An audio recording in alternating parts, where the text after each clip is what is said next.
Morning, young one. Haven't seen you around here before. What brings you to our little fishing village? Good morning, Chatrine. I'm Allura, and I'm a marine biology student from the university. I'm here to study the effects of overfishing on the local maritime ecosystem. Overfishing, you say? We've been fishing this water for a generation. It's how we survive. What's there to study about? I completely understand, Chatrine.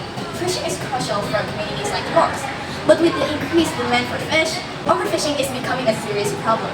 It is not just about catching fewer fish, it is about how it disrupts the entire marine ecosystem. Disrupt the ecosystem? How so? We've always had plenty of fish, though it's been harder recently. That's the thing. Overfishing reduces fish populations to unsustainable levels. Species like tuna, cod, and mackerel are particularly at risk. When they are overfished, it doesn't just affect those species, it impacts the whole food chain.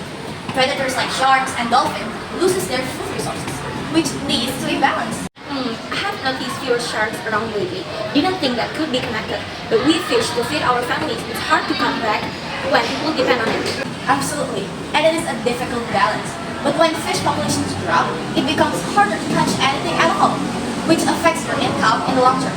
Also, overfishing can damage coral reef, which are vital breeding grounds for many fish species.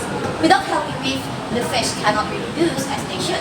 Coral reefs, you say? We've got a few spots around here where the coral looking worse to wear, but that's just natural, right? The sea changes over time, doesn't it? I mean, we've seen the tide shifts and the season change. Sometimes the fish move away, but they usually come back after a while. How sure are you that it's really us causing the problem? That is a good point, Chatrine. The sea is constantly changing, but research show that human activities like overfishing can accelerate these changes in a harmful way. When too many fish are taken from the reefs, it can upset the balance. Herbivorous fish, for example, keep algae in check. And when their numbers drop, algae can overgrow and smother the coral. This makes it harder for the coral to recover, and in turn, for the fish to come back. I see what you're saying, but it's tough. We've been fishing this water for as long as I can remember, and it's always been enough to get by. Now, the catches are smaller, and we're struggling more than before. But how do we know it's not just a part of natural cycle? And even if it is partly our doing, what are we supposed to do? We can't just stop fishing. That's our livelihood. And besides, how much difference can a few fishermen really make in the grand scheme of things? I get it, Chatrine. It is a complex issue, and it feels overwhelming. The truth is, every effort counts. Even small changes can make a big difference over time. By practicing sustainable fishing, like setting catch limits, protecting breeding grounds, and avoiding certain species during their spawning seasons, we can help the ocean recover.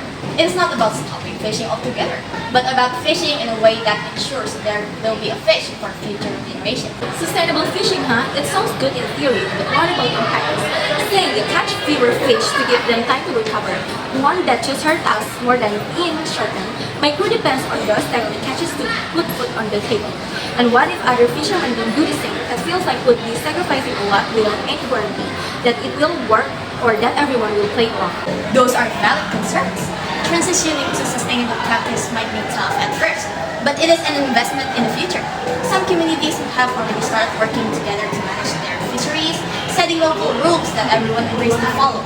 By doing this, they've seen, fish populations bounce back, leading to better catches in the long run. And it's not just about individual efforts. Government and organizations are also working to create marine protected areas and also provide support for communities for making these changes. I've heard talk about those marine protector areas before. Some folks around here aren't too keen on them. They're worried about being told where they can or can't fish, especially when times are tough. But if what you're saying is true, maybe it's worthwhile to continue. We don't want to end up with an ocean that's empty of fish. I suppose if we work together, we might stand the chance at turning things around. That is the spirit, Chatrine. It is all about working together, fishermen, scientists, and also policymakers, towards common goal. By protecting certain areas and also managing how we fish, we can help ensure that your grandchild will be able to fish these waters. Well, I appreciate you taking the time to explain this, Allura. It's given me a lot to think about. Maybe it's time to start a conversation with the other folks around here. We need to figure out how we can keep fishing but also take care of the sea that's taken care of us for so long. Thank you, Chatrine. That is exactly the kind of leadership that can make a difference. I'm sure your experience and also knowledge will be invaluable in finding solutions that work for everyone. You'll see, it won't be easy, but it sounds like something worth trying.